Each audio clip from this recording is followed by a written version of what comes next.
반갑습니다. 신선한 생각입니다. 주말 토요일 아침 오전 어제 미국 시장 언급을 좀 하고요.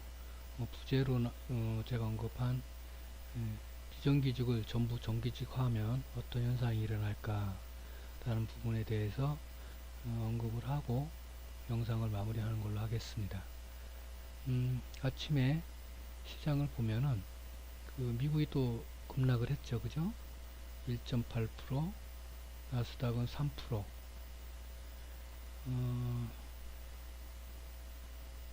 산타랠리가 아예 전혀 없죠. 어쨌든 간에 미국 셧다운 건 때문에 하락을 했는데 트럼프가 실제로 행할지 안 할지, 물론 행할 수도 있는 그런 인물이니까, 또 왜냐면 패를 던졌기 때문에 패를 내밀었잖아요. 그죠? 자기의 패를. 그러면서 니네 할래 안 할래? 그래 안 해? 그러면 좋아 한다 하고 실행을 할 수도 있는 인물이니까요. 그것도 더군다나 돈에 민감한 사람이고. 그래서 중요한 게 뭐냐면 전체적으로 지난번에 제가 살짝 뉴스를 링크를 걸었던 게 국방장관 얘기를 하면서 트럼프에 대한 부정적인 이야기를 어젠가 엊그저께 어젠가 제가 아침에 시황 얘기할 때 했었죠. 결국에 그 사람이 이제 그만두잖아요. 그죠? 여러모로 이제 지금 트럼프가 이제 여론이 안 좋은 상태입니다. 지금 경제적인 부분도 그렇고 여러모로 미국이 경제가 좋아서 지수가 올라간 게 아니거든요. 그 얘기는 지난번에도 얘기했었지만은 잘 알고 다들 알고 계실 것 같아서 제가 별 얘기는 안 했는데 어쨌든 간에 여러모로 몰리는 상황입니다. 그랬기 때문에 이걸 할지 안 할지는 뭐 탄핵권 얘기도 나왔다가 다시 들어갔는데 여러모로 일단은 제가 볼 때는 트럼프한테는 유리한 상황은 아니다라고 저는 봅니다. 그런데 이제 그렇지만 셧다운 할 수 있는 인물은 이다. 그래서 이제 제가 항상 얘기하지만 뭐든지 예상이거나 예측을 할 때는 상, 하, 횡 세 부분을 모두 다 예상을 해야 된다라고 그랬죠. 그거에 맞춰서 각각의 대응 방안을 나름대로 생각을 하셔야 된다라고 얘기했는데 어쨌든 간에 제 생각에는 하더라도 셧다운을 하더라도 길게는 가져갈 수는 없을 것이다 라는 제 개인적인 생각입니다. 그래서 그렇게 이 부분에 대해서는 일시적인 영향을 줄 수 있지만 이번에 주말에 지수가 밀리듯 급락을 했듯이 영향을 줄 수는 있지만 롱타임은 아닐 거라는 생각을 듭니다. 그리고 또 제가 2019년 해외 지수 예상 흐름 해갖고 제가 영상을 찍어서 지난주인가 올렸었죠. 지난주인가 지난주인가 거기에서도 언급을 했었지만은 이 하락 추세 시작점이라고 해외 지수, 선진국 지수 그러면서 해외 지수는 나스닥, 다우, 일본, 니케이 그게 이제 선진국 지수다. 그리고 신흥국 지수는 약간 다르다. 흐름이 다를 것이다. 라고 얘가 예상을 하면서 해외 지수 예상 흐름을 영상을 찍은 거 있어요. 그걸 한번 참고로 보시면 아실 거고, 어쨌든 간에 이 하락 추세는 이제 막 이제 상승해서 하락으로 전환하는 그 시점이란 얘기죠. 그때도 언급을 그렇게 했지만 참조를 하시고 영상을 다시 찾아서 보시면서 그리고 이제 그랬습니다. 그리고 이제 유가 부분, 이 유가 부분은 사우디 부분 감산하라 하고, 오펙 지난번에 뉴스 나왔었죠. 그러면 감산을 유도를 하면서 미국 말 잘 듣는다고 사우디 그러면서 제가 우스갯소리로 트럼프는 대단한 뭐 자기가 원하는 대로 됐네요 뭐라고 하면서 제가 영상 때 언급을 한 적이 있는데 그러면서 미국은 이제 자기네 증산하고 완전 그 개그 비닐이죠. 상식을 벗어난 행동을 많이 하죠. 그죠? 그러니까 역발상 행동을 많이 하죠. 역발상으로 해서 돈을 벌어내니까 완전히 뭐 우리나라 정치인들 보고 개그맨이라고 하잖아요. 똑같죠. 자, 유럽도 뭐 보합 상태였고 6대1 6대 중에 한 대가 사물 인터넷 탑재를 한다. 그러니까 쉽게 얘기하면은 73%가 이제 탑재가 늘었다는 얘기잖아요. 근데 어차피 이거는 뭐 사물 얘기는 뭐 엄청난 예전부터 오래전부터 얘기 나왔던 얘기니까 대세인 거고 미래 산업인 것이고 성장 산업인 거죠. 이제 지금 현재에서는 누구나가 다 아는 사실이죠.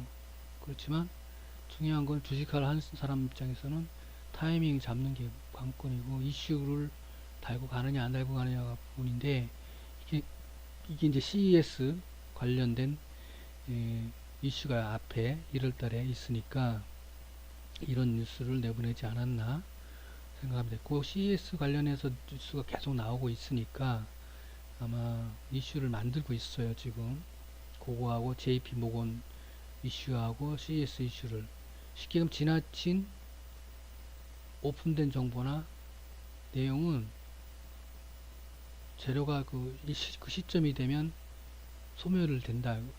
그런 부분은 항상 명심하시고 대응할 준비를 항상 하셔야 됩니다. 나중에 시간이 되면 제가 JP 모건 건하고 CES 고건해서 관련주들이 관련 섹터들이 상승할지 안 할지를 한번 같이 저도 아직 확인은 안 해봤거든요. 한번은 요새 게을러 갖고 확인을 안 해봤는데 한번 확인을 같이 한번 해서 영상을 찍는 방향으로 한번 해볼게요. 이번 주 연휴 때나 장 끝나고 뭐 시간이 많으니까 27일 날 마감하고 28, 그 이후로 해서 영상을 좀 많이 찍는 방향으로 해서 같이 공부하고 같이 검토하는 시간을 갖도록 해볼게요. 자, 그리고 크리스마스를 앞둔 백화점 주말 장난감. 이거 뭐 12월 계절주라고 제가 맨날 얘기했던 부분이죠. 이거 다 그렇잖아요. 의류, 장난감, 자파스키, 크리스마스, 이거 뭐 12월 계절주니까요. 근데 이 장난감 같은 경우는 얼마 전에 지난주인가 아마 상승을 했었죠. 여기까지 그랬으니까 뭐 요새 장이 안 좋으니까 또 자금이 많이 들어오는 부분이 아니니까 주가 부양을 시키더라도 크게 못 시키고 또 기간을 롱타임을 가져갈 수가 없는 상황입니다. 그러니까 맛만 보는 형식이었던 주가 부양이 많아요. 그래서 제가 어제도 그렇고 항상 시장 얘기 때 항상 하는 게 수익이면 챙기라라는 얘기를 항상 하는 게 그 얘기입니다. 어쨌든 간에 이 부분도 같은 맥락이고 이때 이제 24일이 이제 장이 일어날 거 아니에요. 월요일이 그죠? 크리스마스 이브니까 그 마지막 털기를 할지 뭐 그런 관점으로 보지 않겠나 생각합니다. 그리고 이게 중요한 얘기예요. 요거 중요한 이슈인데 요때 이제 중앙경제공작회의 해갖고 개최를 한다고 그랬었는데 지금 오늘이 22일이잖아요. 그러니까 주말에 아마 이거 관련된 뉴스가 아마 나올 거예요. 제가 주간 전략에 언급을 하겠지만 주말에 이로 관련된 뉴스 나오는 거를 읽어보세요. 왜냐면 뭐 당연히 관련되는 거니까 내년 정책 기조를 결정하는 거니까 그죠? 내년도 정책 기조를 결정하는 거잖아요. 그렇기 때문에 중요한 얘기니까 왜냐면 그것도 긍정적인 이슈가 나오면 긍정적인 뉴스가 나오면 중국 기업하고 중국 관련 기업 뭐 화장품이나 기타 그런 거겠죠. 그 중국 회사 중국 자금이 들어가 있는 회사 또 아니면 중국 회사 그런 기업들이 이제 부각을 받겠죠. 긍정적인 여기 뉴스가 나오게 되면. 근데 지금 시장이 안 좋은 상황이고 하니까 저는 개인적으로 봤을 때 월요일 날 같은 경우 또 미국 시장이 안 좋았고 하니까 단발성 이슈로 끝나지 않을까 이렇게 봅니다. 자, 그래서 어쨌든 간에 국내 지수나 미국 다우 지수나 지금 전체적으로 추세가 부정적인 추세입니다. 차트를 한번 잠깐 볼까요? 미국 다우 지수. 자, 이게 다우 지수입니다. 다우 지수인데 다우 지수. 제가 그때 설명을 아마 이거 드렸을 건데 동그라미 친 게 그때 설명을 그린 거예요. 쌍봉이라고. 그죠? 쌍봉이니까 지금 이거 월봉입니다. 월봉이 쌍봉이니까 하락이든 횡보든 상이든 뭐 하는데 지금 하락 가능성이 높죠. 그죠? 여기 지금 추세선이 지금 여기 와 있으니까 여기까지 내려오고 여기까지 내려오고 제 생각에 여기까지 내려올 것 같아요. 하락 추세로 갈 것 같은데 어차피 이제 왜냐면 하락 제가 전에도 매매 팁 하면서 지수 밀릴 때만 사라 그래갖고 3, 5, 7 얘기했잖아요. 3봉, 봉, 5봉, 5봉 하락, 7봉 하락, 3, 5, 7 얘기를 해서 3, 5, 7, 9. 그거 또 9 다음에는 13입니다. 근데 이 얘기를 했잖아요. 그 얘기를 했듯이 얘네는 하락을 하지만 반등은 준다는 얘기지. 반등을 주고 또 하락을 하고 추세라도 하락 추세라도 그건 참고의 팁이고. 자, 여기서도 마찬가지로 여기 추세선이 밑에 있죠, 그죠? 주가 주봉입니다. 이건 주봉, 이거는 월봉이고, 다우입니다. 다우. 이거는 일봉입니다. 그때 이거 주간 전략에 설명을 드렸던 거니까 참고로 하시고. 잠깐 그냥 차트 그냥 훑어보는 개념으로 볼게요. 나스닥 그때 일봉입니다. 일봉에 그때 똑같이 설명을 드렸죠. 이건 얘 일봉이면서 얘가 매산자를 만들 건지 쌍봉으로 만들 건지 그걸 보실, 반등을 하더라도 그걸 관점을 보고, 지금 추세는 이제 시작으로 본다라는 개념을 했던 거고, 지금 매산자를 그린 거죠. 매산, 그리고 내려갈 건지 이 가능성을 보자라는 얘기를 했는데, 그때도 똑같이 세 가지 방향을 보되 본다 그런 얘기고, 저 개인적으로는 추세가 시작으로 본다, 하락 추세 시작으로 본다, 그런 얘기를 말씀을 드렸던 겁니다. 그래서 이제 근데 이제 약간 이제 다우하고 틀리게 나스닥 같은 경우는 이렇게 여기서 이게 일봉이 1파, 2파, 3파, 4파, 5파로 볼 거냐, 여기서부터 이걸 1파로 볼 거냐의 차이가 있어요. 있기 때문에 그 여러 생각은 상방도 하고 다 해라, 이거 그런 뜻으로 제가 설명을 그때 드렸었어요. 그러니까 참고로 하시고, 그때 설명을 그렇게 드렸었던 거니까. 이게 이제 지금 많이 올라왔잖아요, 그죠? 1봉, 2, 3, 4, 5. 그래서 나는 하락 가능성이 높다, 그렇게 얘기를 했던 겁니다. 중국 한번 볼까요? 그때 중국도 제가 설명을 드렸던 거니까. 중국은 이제 신흥이, 일본을 먼저 볼게요. 왜냐면 선진국 지수니까. 선진국 지수, 일본은 이제 미국하고는 똑같지 않지만 일본도 쌍봉이다라고 제가 설명 그때 드렸어요. 그때 그림이죠. 그대로 제가 설명을 했던 장면이니까, 그죠? 상승 오파에 뚜렷한 상승 오파라고 그때 설명을 드렸을 거예요. 그러면서 쌍봉이라고 얘기를 했었고. 예? 자, 월봉입니다. 자, 일단 중국 볼게요. 시간을 많이 안 하려고 제가 일부러 쉽게 넘어갑니다. 자세한 설명은 저, 저 영상 찍어 놓은 걸 보시고.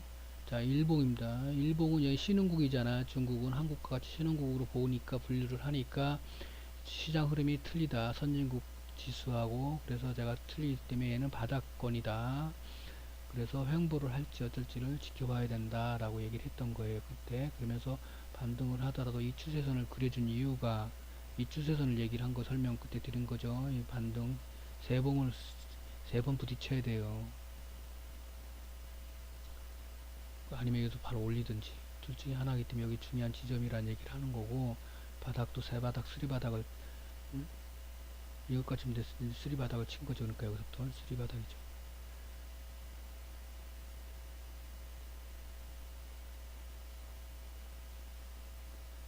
자, 월봉을 볼게요. 월봉도 뭐 주봉이나 똑같으니까. 지금 그래갖고 이제 그때 설명을 할 때 아마 이 수렴 구간으로 간다라고 얘기했잖아요. 이렇게 가면 수렴으로 가서 반등을 줄 것이다. 한번 치고 내려와서 수렴을 갈 것이다. 그때 설명을 아마 그렇게 드린 걸로 제가 기억을 합니다. 추세선이고, 이 추세선이 밑에 거의 다 와가니까. 볼까요? 아직 멀었네. 더 내려와야 되네. 그러니까 아마 이건 중국 시장은 국내 시장하고 거의 같이 움직일 거예요. 내가 생각에는 한국 시장, 한국 시장하고 흐름을 같이 가져가지 않을까. 왜냐면 신흥국 시장이니까. 그렇게 보시면 될 거예요. 비슷하게 갈 거예요, 제 생각에는. 그런 개념을 설명드렸으니까 그렇게 보시고.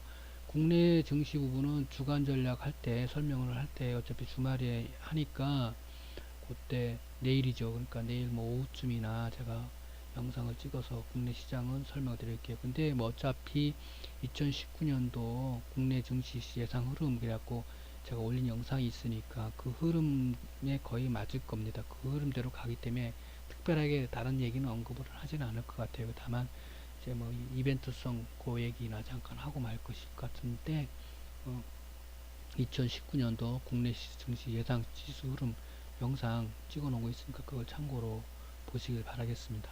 자, 그럼 부제로 올려놨던 그 비정규직권 잠깐 언급을 드릴게요. 비정규직 촛불 행진 후 청와대 앞 밤샘 농성. 이 뉴스가 YTN에서 올려졌죠. YTN은 이제 바뀌었잖아요. YTN 기조가 바뀌었습니다. 노조 민노총 기조로 바뀌었습니다. YTN이 개혁을 하면서 사장도 물러나고 하면서 보도국장들도 바뀌고 막 하면서 그랬을 겁니다. 인사이동도 있었고 참고로 하시고, 요거는 이제 어제가 영상을 찍었죠. 제가 언론사별 그거 연관성 해갖고 그거 참고로 보시면 될 거고. 자, 원하는 대로, 그러니까 이 농성하는 사람들 원하는 대로 비정규직을 전부 정규직화하면, 전부 정규직화하면 어떤 현상이 일어날까요? 난리 나겠죠. 누가? 언론에서. 그러면서 언론에서 이 IT뿐만 아니라 지금 언론은 반정부 관련된 언론 뉴스는 계속 내보내요. 그 사고 난 거, 강원도에서 그 펜션에 사고 난 거 사람 그 뭐 한 일주일 내내 그 방송하잖아요. 당연히 시간 지나면 옛날 우리 연탄 그 떼서 생활하고 할 때 저 어릴 때 연탄을 떼었기 때문에 그러면 그 가스중독 해 사람 많이 죽었어요. 아침에 일어나면 사람 죽고 많이 그랬어요. 그리고 뉴스가 거의 겨울철엔 매일 나오다시피 했어요. 물론 지금 시대가 틀리기 때문에 그런 부분도 있지만 그런 뉴스를 계속 일주일 내내 내보낼 뉴스도 아니에요. 당연히 시간 지나면 병원 치료 받으면 당연히 퇴원하는 거지. 그 퇴원하는 게 그 이슈거리라고 해서 그걸 매일 방송을 왜 해요? 당연히 퇴원하는 거지. 그거는 그 사고 난 사람들이 뭐 잘못됐다 문제됐다 그걸 떠나서 언론이 그런 기조로 간다라는 게 그런 흐름이란 얘기지. 제가 하는 말은. 그래서 그렇기 때문에 반정부적인 뉴스를 계속 내보내는 거 일부러 여론 조성을 하기 위해서, 분위기 조성을 하기 위해서. 큰 뉴스는 아니잖아요. 해봐야 2, 3일 나오고 난 다음에 그만둘 뉴스인데 단발성 뉴스고 사건 사고 뉴스이지 그게 그런 뉴스는 아니란 말이죠. 근데 이제 그보다 더 큰 뉴스도 많은데 그런 건 안 내보내고 또 정부적인 뉴스는 안 내보낸단 말이에요. 그리고 정책 개혁이나 제도 개혁, 제도 완화 같은 거, 규제 완화 같은 것도 뉴스 계속 나오고 정부에서 계속 발표를 하고 있단 말이에요, 지금. 근데 그런 건 하나도 취급을 안 해요. 여러분도 그 자료를 보시려면 블로그나 기타 그 홈페이지에 링크를 걸어 놓으세요. 그러면 정부 관련 행위하거나 그 정부에서 하는 것들은 거기서 뉴스 계속 나오고 있어요. 하고는 있어요. 무슨 일이든 뭘 하든 간에 하고 있으니까 그런 거는 참고로 보시고 링크를 걸어서 보시고, 어쨌든 간에 언론에서는 방송이든 언론이든 신문이든 다 이런 반정부적인 지금 뉴스를 주를 이루고 있습니다. 원래 뭐 저 언론은 진보가 아니라 보수 개념이 강하기 때문에 언론은 전체적인 언론들은 대부분이 보수 성향입니다. 참고로 하시고. 왜냐면 기득권이기 때문에 언론이 기득권이고 권력층이 해당됩니다. 언론은. 기자의 권력 얼마나 셉니까? 영화도 그런 영화 얼마나 많이 나와요. 그죠? 어쨌든 간에 똥똥한 대로 세웠는데 정규직화하면 어떤 현상이 일어나요? 대단한 혼란이 일어나겠죠. 그죠? 그 언론에서 또 이걸 갖고서 계속 또 때릴 거예요. 정규직화 시킨다고 그래갖고. 기업 못 해먹겠네, 뭐 했겠네, 붙으면서 이제, 그러면서 문통이 물러나야 하는 현상이 일어나겠죠. 어? 근데 그렇기 때문에 이것을 현 정부에서 그걸 받아들일 수 있을까요? 정부 정규직화를? 쉽게 얘기하면 이 패는, 비정규직화의 이 패는, 응? 받아들일 수 없는 패를 던진 거예요. 쉽게 얘기하면. 왜? 왜? 이 현상이 노무현 때와 똑같은 현상이에요. 지금 일어나고 있는. 지금 요새 일어나는 현상이 노무현 때 현상하고 유사해요. 거의 동일시해요. 모든 언론이 반정부 기조예요. 제가 얘기했듯이 야당은 모든 것에 대한 그 공격을 합니다. 정책에 대한 공격, 청와대 공격, 사소한 거든 뭐든 간에 하나 걸리면 무조건 그걸 물고 늘어지는 거예요. 그러고 난 다음에 이제 대단한 거 아닌 것 같고도 물고 늘리다가 이제 한 새로운 게 나오면 그거 이제 또 안 물었던 거 낳고 또 이걸 새로 물고 또 그러고 새로 계속 그러잖아요. 요 근래에도 계속 그러고 있잖아요. 지금 이번 달에도 계속 그러고 있잖아요. 거의 뭐 일주일 단위로 막 계속 새로운 거 나오면 또 물고 또 물고 또 물고 또 물고 계속 바꿔가면서 물고 있잖아요. 그러니까 하나의 사건 사고들을 모든 정부하고 관련된 사건 사고 사소한 거는 무조건 다 이제 물고 늘어지는 거예요. 그 강원도권 펜션권도 그런 거고 누가 언론하고 야당하고 전부 다 그런다는 거죠. 그러고 나면서 그러면서 이제 예, 주도적인 선발 때는 누가 하느냐? 행동이 보통 이제 박근혜 때는 그 저 박근혜 탄핵 때는 행동대가 이제 태극 부대였잖아요. 태극 부대가 아니에요. 행동대는 노무현 때도 얘네가 이제 얘네가 참여를 했지만 노무현 그거 할 때도 했지만 주도가 주도 세력이 아니에요. 행동대 대원들이 아니에요. 얘네가 누구였냐면 민노총. 지금 가만히 보세요. 노동 관련된 모든 거에 대해서는 극단적인 표현을 막 써요. 민노총에서 막 하면서 계속 이제 할 거예요. 막 택시뿐만 아니라 그 앞에 뭐 자동차뿐만 아니라 계속 나옵니다. 이제 뭐까지 나오냐. 조선권 이제 입지를 하고 있어요. 지금 임금 인상 얘기를 하면서.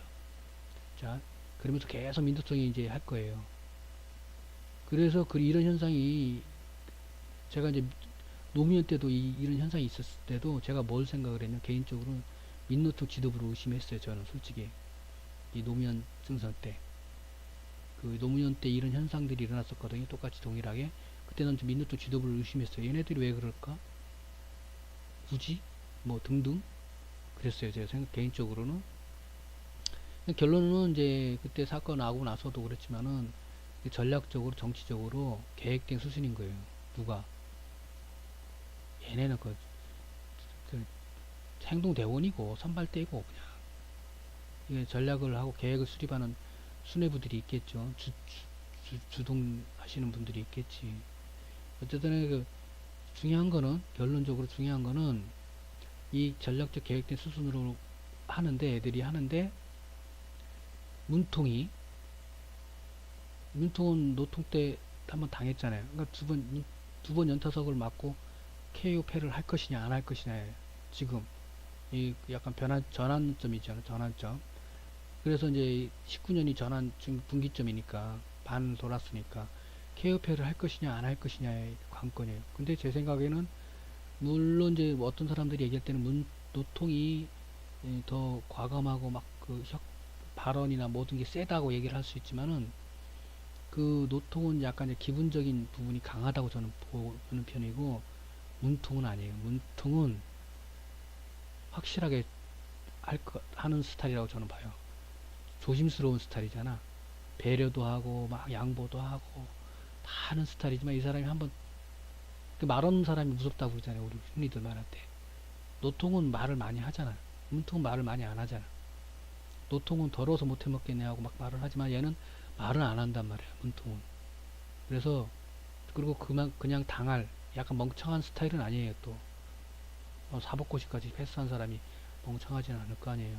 그리고 정치인물도 겪었잖아요. 간접적으로 노통 때 얼마나 많이 봐왔겠어요. 저는 뭔가를 할 것 같아요. 2019년도에. 그래서 노통 때와는 약간 다른 흐름을 가는데 거기서 이제 싸울 것 같이 치고받고 서로 간에.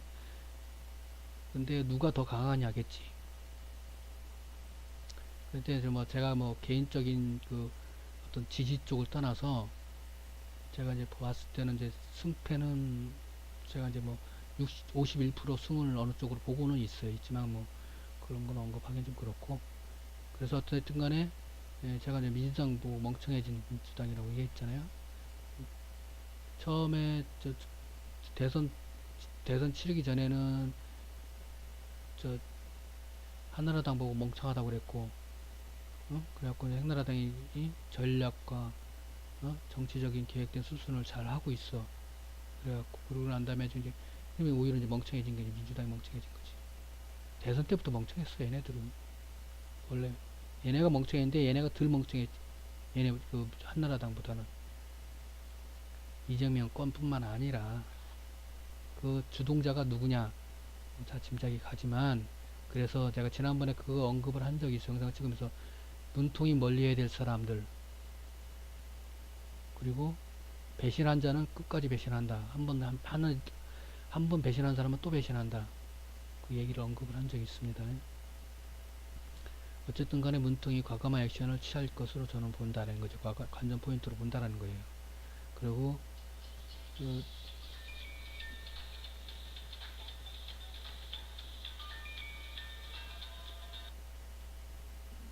그리고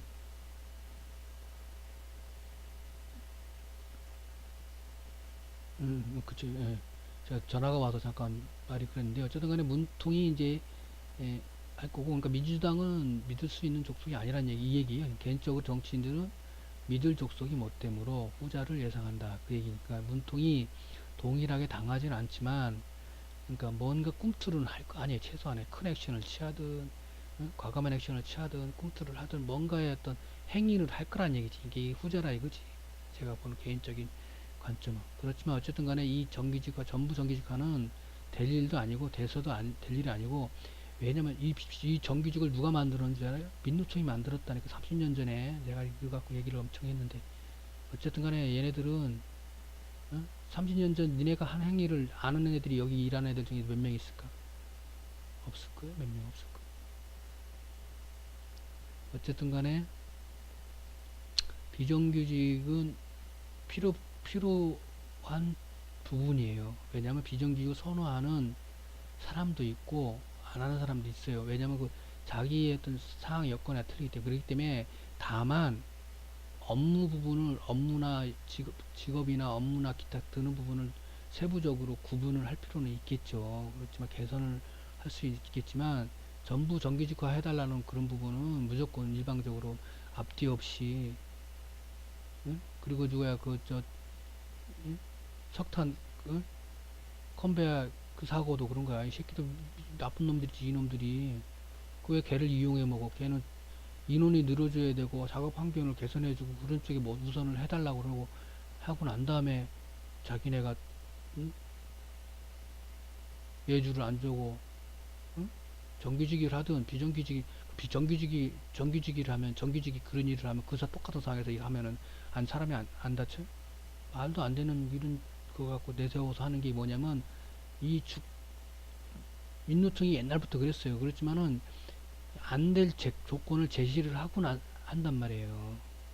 안 될 조건을 제시를 하고, 안 될, 타협이 안 될 조건을 제시를 하고 한단 말이에요. 나쁜 애들이에요. 특히 지도부 애들은. 나는 상당히 옛날부터 비리부터 나는 다 아는 사람이기 때문에 그렇게 좋게 보지는 않습니다.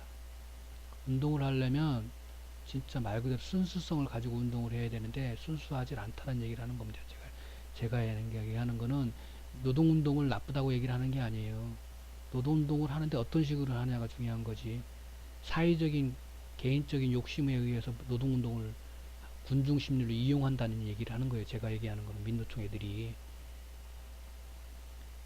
진짜 개인의 이득과 조직의 이득과 나라의 이득과 민족의 이득이 있어요. 대의가 우선이지 소의가 우선이 그건 아니잖아요. 대의 때문에 이때까지 소의가 손해를 봤다. 그런 부분도 성장기에 박정희 때 그런 부분이 있었기 때문에 그건 인정을 한단 말이지. 그때하고 지금하고 또 틀리잖아. 그 대의의 개념하고 지금의 요즘 시대의 소위의 개념은 똑같이, 단어가 똑같다고 해서 똑같이 적용하는 시대적 상황도 아니기 때문에 그런 부분은 그렇다는 얘기예요. 다시 다르게 적용하고 다르게 생각을 해야죠. 저도 똑같은 시대에 박정희 때 살았던 사람이고 지금도 살고 있잖아요. 그렇지만 똑같이 적용하고 똑같이 생각을 하진 않잖아요. 똑같은 단어를 갖고서. 그러듯이 얘네들은 나쁜 애들이란 얘기를 하는 겁니다. 제가 얘기하는 건. 어쨌든 간에, 자, 그리고 이제 오늘 미국 시장의 흐름에 대한 부분을 설명을 드렸고, 이제 미국 시장에 대한 설명을 드렸으니까 이제 그 설명은 참고로 하시고, 더 자세한 내용은 그 2019년도 해외 지수, 해외 증시 현황 그거하고 2019년도 국내 증시 현황 그거 참고로 보시고 참고하시고, 국내 증시에 대한 부분은 주간 전략에 대해서 언급을 새로 드리도록 하겠습니다. 감사합니다. 주말 잘 쉬세요.